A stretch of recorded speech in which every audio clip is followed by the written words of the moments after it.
Haleluya, puji Tuhan, salam sejahtera bagi kita semua jemaat GPD El Shaddai yang diberkati oleh Tuhan.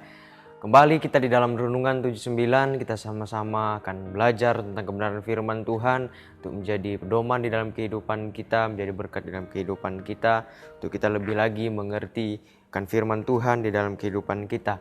Mari bersama-sama kita akan membuka Alkitab di dalam Yohanes pasal yang ke-18. Kita baca di ayat yang ke-11. Yohanes pasal yang ke-18 ayat yang ke-11 dikatakan, kata Yesus kepada Petrus, sarungkan pedangmu itu. Bukankah aku harus minum cawan yang diberikan Bapa kepadaku? Puji Tuhan, firman Tuhan yang akan menjadi pelajaran bagi kita pada saat ini, pada saat renungan pada saat ini. Dan renungan ini saya berikan judul Mengenal Tuhan dan Kehendaknya. Kisah yang menceritakan saat Tuhan Yesus pada waktu Tuhan Yesus akan ditangkap untuk disalibkan pada saat itu. Dan prajurit-prajurit penjaga bait Allah datang untuk menangkap Yesus yang disuruh oleh para imam-imam kepala dan ahli Farisi. Ketika mereka hendak menangkap Yesus pada saat itu, maka Petrus mengambil pedang. Pada saat itu kalau kita melihat di ayat yang ke-10 dikatakan, lalu Simon Petrus yang membawa pedang menghunus pedang itu, menatakannya kepada hamba imam besar itu dan memutuskan telinga kanannya. Nama hamba itu Malkus. Ya, ketika mereka hendak menangkap Yesus, maka Petrus mengambil pedangnya lalu memutuskan telinga seorang dari hamba imam kepala, yaitu Malkus. Kalau kita melihat apa yang dipikirkan, kalau kita melihat ini, apa yang kita pikirkan dari tindakan Petrus ini? Mungkin kita berpikir bahwa bagus dong apa yang dilakukan oleh Petrus, baik dong apa yang dilakukan oleh Petrus. Karena apa? Mengapa yang kita berpikir bahwa yang dilakukan Petrus itu baik? Karena Petrus membela Tuhan Yesus. Ia tidak ingin Tuhan Yesus ditangkap oleh prajurit-prajurit yang diutus oleh imam-imam kepala. Kita melihat bahwa kita bisa berpikir dengan secara manusia. Petrus ingin melindungi Tuhan, ingin melindungi Tuhan Yesus, sehingga ia menggunakan pedangnya untuk melindungi Tuhan Yesus. Tetapi kalau kita melihat, kalau kita belajar bahwa yang dilakukan oleh Petrus adalah tidak sesuai atau tidak sama dengan apa yang dipikirkan oleh Tuhan. Tidak sama dengan apa yang dipikirkan oleh Allah. Firman Tuhan mengatakan bahwa apa yang dipikirkan oleh manusia tidak sama dengan seperti apa yang dipikirkan oleh Allah.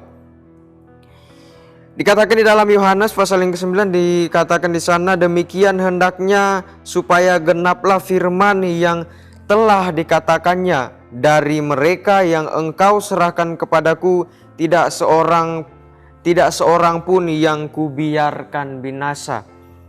Ini adalah kehendak Tuhan, bahwa Tuhan Yesus harus ditangkap. Untuk apa? Yaitu untuk menjalankan misi yang dari Allah, misi penyelamatan bagi umat manusia.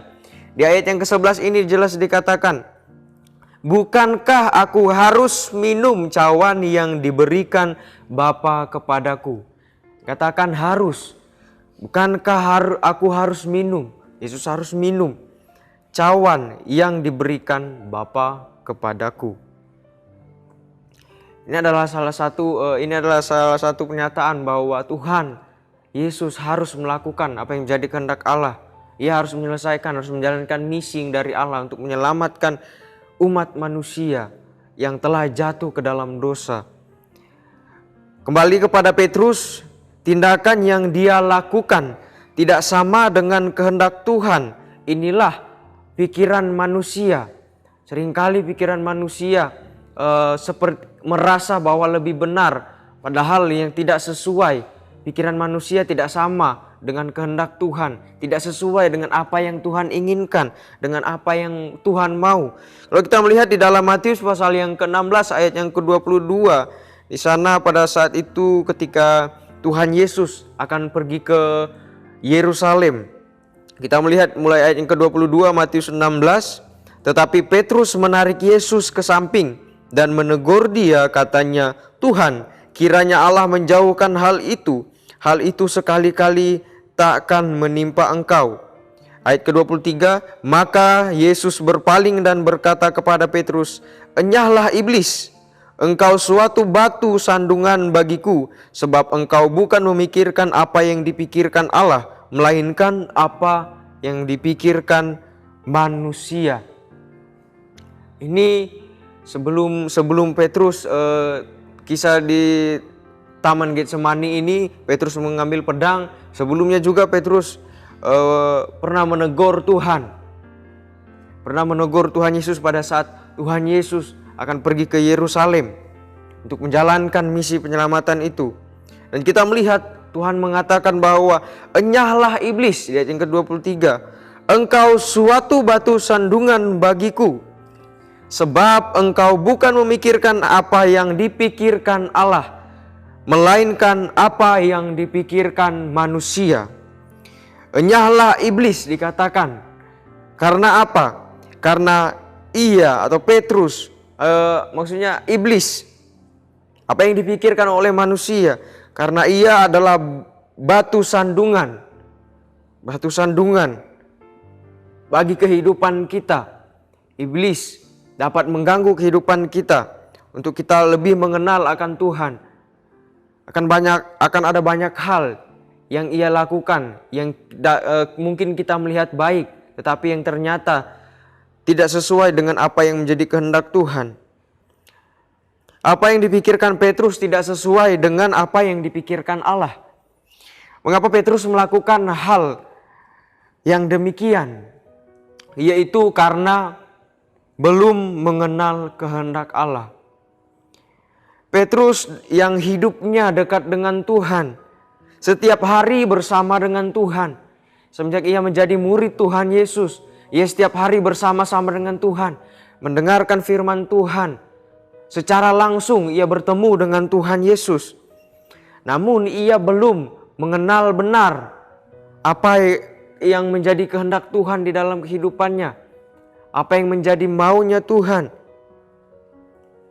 Lalu bagaimana dengan kita? Menjadi pertanyaan, menjadi perenungan di dalam kehidupan kita. Kita yang hanya dengan iman kita. Dengan iman kita mengerti Tuhan, mengetahui Tuhan. Apakah kita sudah mengenal benar-benar Tuhan? Apakah kita sudah benar mengenal akan kehendak Tuhan di dalam kehidupan kita? Lalu bagaimana caranya supaya kita dapat mengenal kehendak Tuhan di dalam kehidupan kita? Yaitu dengan hidup bersekutu dengan Allah. Hidup bersekutu dengan Allah. Membangun komunikasi dengan Allah. Kalau ada seseorang yang ingin mengenal pribadi seseorang yang lain, tentunya ia akan lebih sering untuk bersama-sama supaya dapat mengenal pribadi seseorang yang ingin ia kenal. Supaya ia lebih lagi mengenal pribadi seseorang, sifat seseorang, karakter seseorang tersebut. Ia harus lebih lagi banyak berkomunikasi, lebih dekat lagi untuk terus bersama-sama supaya bisa mengenal, supaya dapat mengenal pribadi seseorang tersebut. Sama halnya dengan kita, umat-umat Tuhan. Supaya kita dapat mengenal Tuhan lebih lagi, supaya kita dapat mengenal Tuhan lebih lagi, kita harus membangun komunikasi dengan Tuhan. Kita harus membangun diri kita untuk lebih dekat lagi dengan Tuhan. Lebih sering lagi membawa diri kita ada di dalam hadiratnya Tuhan. Dengan apa? Lewat apa? Supaya kita dapat mengenal kehendak Tuhan. Supaya kita dapat terus bersama dengan Tuhan. Satu hal yang dapat kita lakukan yaitu dengan kita membangun hubungan kita dengan Tuhan melalui doa kita. Doa adalah salah satu cara kita sebagai umat manusia untuk kita berhubungan, untuk kita berkomunikasi dengan Tuhan. Kita dapat mengenal Tuhan, kita dapat mengerti kan kehendak Tuhan. ketika kita terus berkomunikasi dengan Tuhan, kita terus merasakan hadirat Tuhan, kita terus bersama-sama dengan Tuhan. Oleh sebab itu, mari kita sebagai umat Tuhan, sebagai anak-anak Tuhan, supaya kita lebih lagi dapat mengenal kehendak Tuhan di dalam kehidupan kita. Mari kita memperbanyak hubungan kita dengan Tuhan, memperbanyak waktu kita untuk berdoa kepada Tuhan. Supaya apa? Supaya kita dapat mengenal, supaya kita dapat mengerti kehendak Tuhan di dalam kehidupan kita. Supaya kita dapat tidak salah melangkah di dalam kehidupan kita. Supaya kita tidak salah mengambil tindakan seperti apa yang Petrus lakukan. Tidak sama dengan apa yang menjadi kehendak Tuhan. Supaya kehidupan kita sesuai dengan apa yang Tuhan pikirkan. Ketika kita terus membangun hubungan kita, berkomunikasi dengan Tuhan, sehingga kita lebih lagi mengenalkan kehendak Tuhan. Dan dengan Roh Kudus-Nya, Tuhan memberikan kita hikmat, supaya kita mengerti, supaya kita mengenal kehendak Tuhan, mengetahui apa yang menjadi kehendak Tuhan di dalam kehidupan kita. Biarlah kita terus membangun hubungan kita dengan komunikasi kepada Tuhan, untuk lebih lagi mengenal akan kehidupan kita, mengenal pribadi Tuhan di dalam kehidupan kita. Inilah yang menjadi pelajaran bagi kita, bahwa kita perlu mengenal kehendak Tuhan, agar kita bisa melihat mana yang Tuhan inginkan, apa yang Tuhan mau, apa yang menjadi kehendak Tuhan di dalam kehidupan kita. Karena kalau kita tidak mengenal Tuhan, maka pikiran kita tidak sesuai dengan apa yang Tuhan pikirkan, karena pikiran manusia tidak sama seperti apa yang Tuhan pikirkan. Oleh sebab itu kita perlu untuk membangun terus komunikasi kita dengan Tuhan, supaya kita lebih lagi mengenal akan kehendak Tuhan di dalam kehidupan kita. Dan tentunya kita perlu meminta Roh Kudus daripada Tuhan untuk menuntun kehidupan kita. Ada di dalam kehidupan kita, Roh Kudus ada di dalam hidup kita, ada di dalam hati kita, supaya kita dapat dikendalikan oleh supaya kita tidak dapat dikendalikan oleh pemikiran dunia ketika Roh Kudus ada di dalam kehidupan kita, sehingga kita lebih mengenal apa yang menjadi kehendak Tuhan yang sesuai dengan rencana Tuhan, pemikiran Tuhan di dalam kehidupan kita, umat-umat Tuhan. Puji Tuhan, demikian kebenaran firman Tuhan. Biar firman ini dapat memberkati kehidupan kita semuanya, untuk kita lebih mengenal, lebih mengerti lagi akan kehendak Tuhan di dalam kehidupan kita, supaya kita tidak salah mengambil atau kita tidak salah bertindak seperti yang Petrus lakukan, tidak sesuai dengan kehendak Tuhan. Terlihat baik tetapi ternyata tidak sesuai dengan kehendak Tuhan. Biarlah kita mau terus membangun hubungan kita dengan Tuhan, supaya kita dapat mengenal, supaya kita dapat mengerti apa yang menjadi kehendak Tuhan, maunya Tuhan di dalam kehidupan kita. Terima kasih Bapak Ibu Saudara yang telah mengikuti Renungan 79, biarlah dapat menjadi berkat bagi kita semuanya.